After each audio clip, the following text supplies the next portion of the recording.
بہت سے لوگ کہتے ہیں کہ میں فلاں عامل کے پاس گیا تھا، اس نے کہا کہ آپ کے اوپر کرا ہوا ہے، جادو ہے، جنات ہے۔ دیکھیے جادو جو ہے ہوتا ہے اور انسان کروا بھی دیتا ہے، لیکن جو کرواتے ہیں ان کا حال بہت ہی برا ہوگا۔ جادو کئی قسم کے ہوتے ہیں۔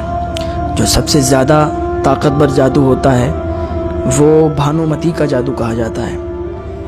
ایک کالی ماتا کا بھی جادو کہا جاتا ہے۔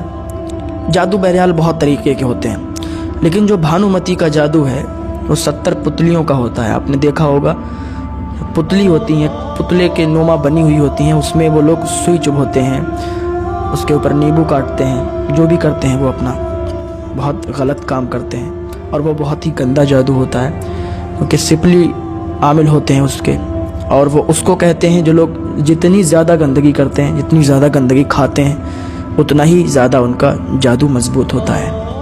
بہرحال تو اس جادو میں 70 پتلی ہوتی ہیں۔ اس کا اتنا پاور ہوتا ہے کہ جو بھانومتی کا جادو ہے اس میں 70 پتلیوں کا یہ راز ہے کہ اگر یہاں بیٹھ کر اور وہ کہیں کا بھی جادو کرے تو وہ کر سکتا ہے، کسی پر بھی کر سکتا ہے، لیکن اس کے لیے شرط یہ ہے یا تو ناخن ہو، یا تو بال مل جائیں، یا تو جس پر کر رہا ہے اس سے ریلیشن میں جو بھی چیز ہے کچھ نہ کچھ مل جائے۔ یہ تو ہو گیا بھانومتی کا جادو۔ لیکن جو کالی ماتا کا جادو کہا جاتا ہے اس میں 30 پتلیاں ہوتی ہیں۔ وہ یہاں بیٹھ کر انسان اتنی دور تک کر سکتا ہے جتنی دور بیچ میں ندی نالا نہ پڑ جائے۔ اگر بیچ میں ندی نالا پڑ گیا تو وہ جادو وہاں تک ختم ہو جائے گا، وہ وہیں تک محدود رہتا ہے۔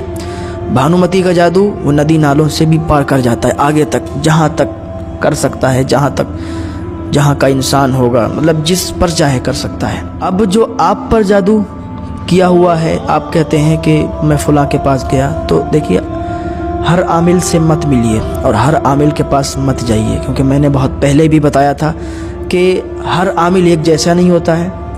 بہت سے عامل لوٹنے کے لیے بیٹھے ہیں جو لوگوں کو لوٹتے ہیں، بہت سے عامل ایسے ہوتے ہیں جو باقی کام کر کے دیتے ہیں اور ان سے پیسہ بھی نہیں لیتے ہیں زیادہ، سمجھ رہے ہیں، جتنا ان کا کام ہوتا ہے اتنا ہی پیسہ لیتے ہیں۔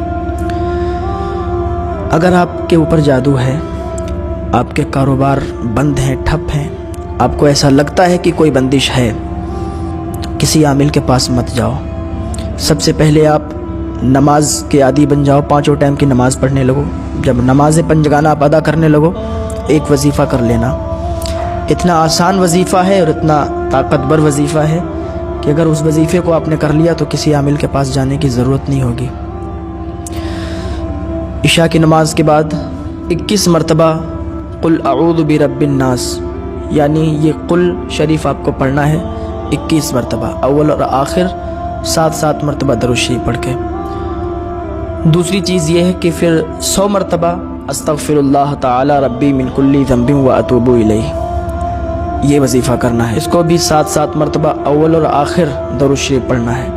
یہ 2 وظیفے ہیں، عشاء کی نماز کے بعد کرو۔ اگر آپ کو لگتا ہے کہ آپ کے گھر میں جادو ہے، آپ کے گھر میں کوئی دقت ہے اور اس کی وجہ سے ہمارے کاروبار ٹھپ ہیں، رشتے نہیں آ رہے ہیں، یہ جو بھی دقت ہے، یہ وظیفے 2 وظیفے کرو، 40 دن یا 41 دن یہ وظیفے آپ کرو۔ انشاءاللہ اللہ رب العزت کی جانب سے آپ کو مدد ملے گی اور شفا حاصل ہوگی۔ ان کو پڑھنے کے بعد اپنے اوپر دم کرو اور اپنے گھر والوں پر دم کر دو، اور اگر پانی آپ کے پاس ہو تو پانی پر دم کر کے وہ پانی رکھ لو اور وہ پانی اپنے گھر والوں کو اور اپنے آپ پی لو۔ انشاءاللہ اللہ رب العزت کی جانب سے آپ کی مدد ہوگی اور آپ کو شفا حاصل ہوگی۔